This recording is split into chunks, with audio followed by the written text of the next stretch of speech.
वाह पापा, के हाथ के फ्राइड चिकन की खुशबू तो अभी से कमाल लग रही है। मैंने उसे प्यार से डांटा। अभी दूर रहो बेटा, मैं चिकन लेग्स तल रहा हूं और तेल के छींटे उड़ सकते हैं।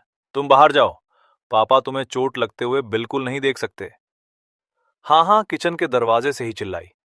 पापा, मैं तो बस ये बताने आई थी कि मैं पहले मीट ग्रिल करना चाहती हूँ। जब तक फ्राइड चिकन तैयार होगा तब तक बारबेक्यू भी ऑलमोस्ट सेट हो जाएगा। सूजीहान मुस्कुराया। ठीक है, जैसा तुझे सही लगे।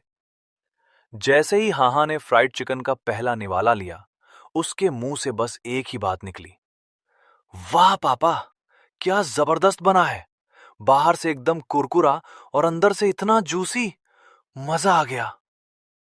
मैंने प्यार से कहा, तुझे पसंद आया तो जी भर के खा। खाते खाते हाहा फिर से काम की बात पर आ गई। पापा, मैंने बताया था ना कि मेरी 4 छोटी बहनें और हैं। मेरी दूसरी बहन का नाम सू यिनुओ है, तीसरी का नाम।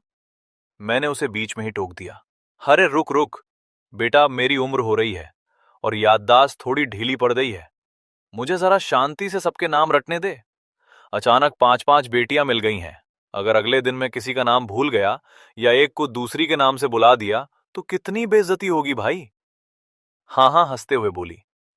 ठीक है पापा, तो अब ध्यान से सुनिए और याद कर लीजिए। सू यिनुओ, दूसरी बहन सू कैक्सिन, तीसरी बहन सू यूतोंग, चौथी बहन सू यूयू, पांचवी बहन। हाहा ने आगे बताया। मैं और मेरी दूसरी बहन यिनुओ बिल्कुल एक जैसी दिखती हैं। हम आइडेंटिकल ट्विंस हैं। बाकी तीनों भी जुड़वा हैं, पर वो दिखने में थोड़ी अलग हैं। मैंने फटाफट डायरी निकाली और सब नोट करने लगा। ठीक है, बाप ने सब लिख लिया है। अब ये बता कि मेरी ये चारों बेटियां बीजिंग के कौन कौन से स्कूलों में पढ़ती हैं। हाहा ने गर्व से बताया। पापा, हम पांचों का एडमिशन बीजिंग की टॉप यूनिवर्सिटीज में हुआ है। सू यिनुओ, ये आपके ही college Beijing University of Economics and Business में है और अकाउंटिंग पढ़ रही है। सू कैक्सिन, ये सिंघुआ और पेकिंग यूनिवर्सिटी में फाइन आर्ट्स की स्टूडेंट है। सू युक्सिन, ये भी उन्हीं बड़े कॉलेजों में पढ़ रही है। सू यूतोंग, इसने मेरे साथ बीजिंग यूनिवर्सिटी में एडमिशन लिया है। मैं कंप्यूटर साइंस पढ़ रही हूं और ये सर्जरी डॉक्टरी की पढ़ाई कर रही है। सू यूयू, ये भी बीजिंग यूनिवर्सिटी में ही है। सू जिहान तो सुनकर दंग रह गया। उसकी पांचों बेटियां न सिर्फ खूबसूरत थीं, बल्कि दिमाग से भी एकदम तेज। मैं अपनी बेटियों की कामयाबी सुनकर दंग रह गया। वाह, लिन वानसू ने तो कमाल कर दिया। तुम पांचों बहनें मेरा गर्व हो, पर तुम्हारी मां, वो वाकई कोई मामूली औरत नहीं है। हान हान ने मुस्कुराते हुए कहा। शुक्रिया पापा। सच तो यह है कि मां ने आज तक शादी नहीं की, यहां तक कि कभी किसी के साथ रिलेशनशिप में भी नहीं रही। उन्होंने अपनी पूरी जिंदगी बस हम पांचों बहनों को पालने और हमें इन बड़े कॉलेजों तक पहुंचाने में लगा दी। मेरी आंखें फटी रह गईं। क्या, तुम्हारी मां अभी भी कुंवारी हैं? हाँ पापा, वैसे तो बहुत से लोगों ने मां का पीछा करने की कोशिश की, पर मां उन सबको चाय पर बुलाती थी और पता नहीं ऐसा क्या करती थीं कि उसके बाद किसी की हिम्मत नहीं हुई उनके पास आने की। लेकिन हाँ, अगर आप मां का पीछा करेंगे तो वो आपके साथ वैसा कभी नहीं करेंगी। मैंने माहौल को थोड़ा हल्का किया और ग्लास उठाते हुए कहा, चलो हान हान, हमारे इस मिलन की खुशी में चीयर्स। हान हान ने धीरे से पूछा, वैसे पापा, आपकी लाइफ का क्या सीन है? मतलब आपकी शादी? मैंने तुरंत बोला, पापा अभी तक कुंवारे हैं बेटा, और तुम पांचों के अलावा दुनिया में मेरा और कोई नहीं है। हान हान ने घर के कमरों की तरफ देखते हुए मासूमियत से पूछा, पापा, मुझे दिख रहा है कि यहां 2 कमरे हैं। क्या मैं अब से आपके साथ यहीं रह सकती हूं? मैं थोड़ा सकपका गया। मैंने सोचा, यार मैं कभी किसी महिला के साथ नहीं रहा और मेरी बेटी अब 18 साल की हो चुकी है, पूरी तरह बालिग और समझदार। एक ही घर में रहना थोड़ा अजीब नहीं होगा? उसने हिचकिचाते हुए कहा। हान हान, वो असल में। मेरे मना करने से पहले ही हान हान की आवाज भारी हो गई। पापा, सच कहूं तो मैं झोंग हाई हाई स्कूल से आई हूं। मेरे मार्क्स तो बहुत अच्छे थे, पर कॉलेज में मेरे रूममेट्स ने मुझे अकेला छोड़ दिया है। कोई मुझसे बात नहीं करता, सब मुझे अलग थलग रखते हैं। बेटी का दुख सुनते ही मेरा दिल मोम की तरह पिघल गया। मेरी सारी हिचकिचाहट गायब हो गई। उसने हान हान के सिर पर हाथ रखा और बड़े प्यार से कहा, क्या बस इतनी सी बात? हान हान, तू मेरी बेटी है, मेरा परिवार है। तेरा अपने पापा के साथ रहना तो सबसे ज्यादा नेचुरल बात है। आज रात से तू यहीं रहेगी, कहीं जाने की जरूरत नहीं है। सुजिहान का खून खौल उठा। क्या? उस खस्ताहाल हॉस्टल में मेरी बेटी को परेशान करने की उनकी हिम्मत कैसे हुई? चलो हान हान, मुझे अभी अपने हॉस्टल ले चलो। मैं देखता हूं कौन तुम्हें तंग करता है। पापा सबको सीधा कर देंगे। हान हान ने प्यार से मेरा हाथ पकड़ा और मुझे शांत किया। पापा, अब वो सब पुरानी बातें हो गई हैं। अब जब मैं आपके पास आ गई हूं तो वो सब दोबारा नहीं होगा। आप प्लीज गुस्सा मत होइए। मैंने गहरी सांस ली। मैंने सोचा, क्या एक पिता होना ऐसा ही होता है? पल भर में दिल भर आता है और अगले ही पल दुनिया से लड़ जाने का मन करता है। उसे पता था कि यूनिवर्सिटी में अक्सर होशियार और सुंदर लड़कियों से जलने वाले बहुत होते हैं। मैंने मन ही मन ठान लिया कि अपनी बेटी की खुशी के लिए मुझे बहुत संभल कर और प्लानिंग के साथ चलना होगा। मैंने हान हान से कहा, ठीक है बेटा, पापा तुम्हारी बात मानेंगे। अब मैं गुस्सा नहीं करूंगा। आखिर मेरी हान हान सबसे सुंदर भी है और पढ़ाई में नंबर 1 भी। तुम मेरा गर्व हो। अचानक हान हान का फोन बजा। ट्रांजैक्शन का मैसेज देखते ही उसकी आंखें फटी की फटी रह गईं। पापा, आपने मुझे इतने सारे पैसे क्यों भेज दिए? मैंने बड़े रिलैक्स्ड अंदाज में कहा, अरे ये तो कुछ भी नहीं है, बस पापा की एक दिन की कमाई है, रख लो। लड़कियों के पास अपने खर्चे के लिए थोड़े एक्स्ट्रा पैसे होने ही चाहिए। हान हान घबरा गई। लेकिन पापा, मुझे इतने पैसों की जरूरत नहीं है। मैंने आज तक इतने पैसे एक साथ नहीं संभाले।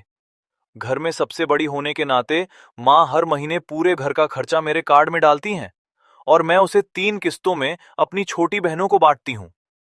माँ की सैलरी से हम पांचों का खर्चा मुश्किल से चलता है। उन पर बहुत दबाव रहता है। मैं मुस्कुराया और बोला, अगर तुम ये सारा पैसा खर्च नहीं कर पाती तो कोई बात नहीं। इसे अपनी छोटी बहनों को दे देना या फिर इसे शेयर मार्केट में इन्वेस्ट कर देना। पापा तुम्हारा अकाउंट खुलवाने में मदद करेंगे। मैंने हान हान को अपने फोन में एक ग्राफ दिखाते हुए कहा, हान हान, इस शेयर का नाम याद रखना। जब भी तुम्हारे पास थोड़े पैसे बचें, इसे चुपचाप खरीद लेना। ये शेयर पापा ने खास तुम्हारे लिए चुना है। चाहे कुछ भी हो जाए, ये तुम्हें बहुत फायदा देगा। मैंने बड़े कॉन्फिडेंस के साथ कहा, बस इसे खरीद लो। इसके बाद इसकी कीमत रॉकेट की तरह ऊपर जाएगी और अगले 1 साल तक तुम्हें कोई टेंशन लेने की जरूरत नहीं है। जब शेयर बदलने का वक्त आएगा तो पापा खुद बता देंगे। उसने हंसते हुए हान हान की तरफ देखा और बोला, आज से तुम्हारा जेब खर्च 50,000 युआन करीब 6 लाख रुपए है। ये तो बस शुरुआत है। पापा तुम्हें आगे और भी पैसे देंगे। हान हान खुशी से उछल पड़ी। पापा, आप तो वाकई सुपरमैन हैं। तभी उसके फोन पर एक नोटिफिकेशन आया। वाह पापा, मैंने अभी अभी 0.1% यानी 52 युआन कमा भी लिए। हान हान इतनी एक्साइटेड थी कि उसने तुरंत स्क्रीनशॉट लिया। मैं इसे अपने व्हाट्सएप स्टेटस पर डालूंगी। आखिर पहली बार खुद से पैसे कमाए हैं। कितना रोमांचक है। पर फिर उसे कुछ याद आया और उसके हाथ रुक गए। उसने बुदबुदाते हुए कहा, ओह, मुझे मम्मी को ब्लॉक करना होगा। अगर उन्होंने ये देख लिया तो उन्हें पता चल जाएगा कि मुझे पापा मिल गए हैं। और अगर उन्होंने मुझे आपके साथ रहने से मना कर दिया तो? मैंने उसे भरोसा दिलाया, चिंता मत कर, सही वक्त आने पर मैं खुद तेरी मम्मी से बात कर लूंगा। तब तक तू अपना सामान पैक कर ले। इधर हान हान की छोटी बहनों ने जब उसका स्टेटस देखा तो उनके होश उड़ गए। हॉस्टल में कानाफूसी शुरू हो गई। छोटी बहन बोली, हे भगवान, क्या बड़ी दीदी किसी के साथ रहने लगी हैं? उनका कोई बॉयफ्रेंड बन गया है क्या? वो उसके घर गई हैं और उसके साथ मिलकर शेयर ट्रेडिंग कर रही हैं। दूसरी बहन बोली, 52,000 युआन? दीदी के पास इतने पैसे कहां से आए? पक्का वो उसी आदमी के साथ रह रही हैं। दीदी इतनी बुरी हालत में कैसे पहुंच गईं? हमें उन्हें रोकना होगा। हमें अभी जाकर सच का पता लगाना चाहिए। इधर हान हान अपना फोन बार बार दबा रही थी। अरे बाप रे, मेरा फोन ही बंद हो गया। पापा, क्या आपके पास चार्जिंग केबल है? मैंने अपनी जेबें टटोली। नहीं बेटा, केबल तो नहीं है। हान हान ने सिर पकड़ा। ओह, मैं उसे हॉस्टल में ही भूल आई। सुजिहान ने तुरंत चाबी उठाई। कोई बात नहीं, चलो, पापा तुम्हें हॉस्टल तक छोड़ देते हैं। तुम वहां से अपना जरूरी सामान जैसे चार्जिंग केबल और बैंक कार्ड वगैरह पैक कर लो। मैंने बड़े लाड से कहा। देखो हान हान, बेसिन, तौलिया या पुराना टूथब्रश पैक करने की कोई जरूरत नहीं है। पापा तुम्हारे लिए सब नया खरीद देंगे। हान हान चहकते हुए बोली। ठीक है पापा, आप बस 2 मिनट इंतजार कीजिए, मैं अभी आई। जैसे ही हान हान ऊपर गई, मैं अपनी कार में बैठकर उसका इंतजार करने लगा। तभी दूर से कॉलेज का एक लड़का, जो खुद को हान हान का रक्षक समझता था, गुस्से में लाल पीला होकर कार की तरफ बढ़ा। वो मन ही मन बुदबुदा रहा था। ये लड़की तो हाथ से निकल गई। इस बूढ़े आदमी के चक्कर में पड़कर उसे कॉलेज तक ले आई। मुझे बहुत गुस्सा आ रहा है। अब मैं इसे नहीं छोड़ूंगा। उसने कार का शीशा खटखटाया। मैंने शीशा नीचे किया तो वो लड़का चिल्लाया, ओए, नीचे आ। मैंने शांति से पूछा, भाई तुम कौन हो और तुम्हारे कहने से मैं नीचे क्यों आऊं? अगर कोई काम नहीं है तो मैं खिड़की बंद कर रहा हूं। लड़का और भड़क गया। ज्यादा स्मार्ट मत बन। तुझे क्या लगता है, अपनी महंगी गाड़ी और शक्ल दिखाकर तू लड़कियों को फंसा लेगा? मैं तुझे वार्निंग दे रहा हूं, सुजिहान से दूर हो जा, वरना तेरा वो हाल करूंगा कि याद रखेगा। मुझे समझ नहीं आ रहा था कि ये चल क्या रहा है। लड़का चिल्लाता रहा, चुप रहने का नाटक मत कर। सुजिहान भले ही दूसरे शहर से हो, पर यहां उसका रक्षक मैं हूं। मेरी परमिशन के बिना उसे कोई छू भी नहीं सकता। अपने पैसे की गर्मी कहीं और दिखाना। अगर दोबारा उसके आसपास दिखे तो मैं अपनी असली औकात दिखा दूंगा। मैंने मुस्कुराकर पूछा, क्या तुम हान हान के साथ पढ़ते हो? भाई मुझे लगता है तुम्हें कोई बहुत बड़ी गलतफहमी हुई है। तभी उस लड़के के फोन की घंटी बजी। हान हान का मैसेज था। उसने जैसे ही मैसेज पढ़ा, उसके पैरों तले जमीन खिसक गई। हान हान का मैसेज था, मिस्टर मैंग, मुझे माफ करना, मैंने अभी आपका मैसेज देखा। आपको बहुत बड़ी गलतफहमी हुई है। वो मेरा बॉयफ्रेंड नहीं है, वो मेरे पापा हैं। मुझे आखिरकार मेरे पापा मिल गए हैं। लड़के का चेहरा ऐसा हो गया जैसे किसी ने भीगे हुए जूते से मार दिया हो। उसके मुंह से बस एक ही शब्द निकला, क्या? पा पापा? नेक्स्ट पार्ट के लिए लाइक एंड सब्सक्राइब कर देना और एक प्यारा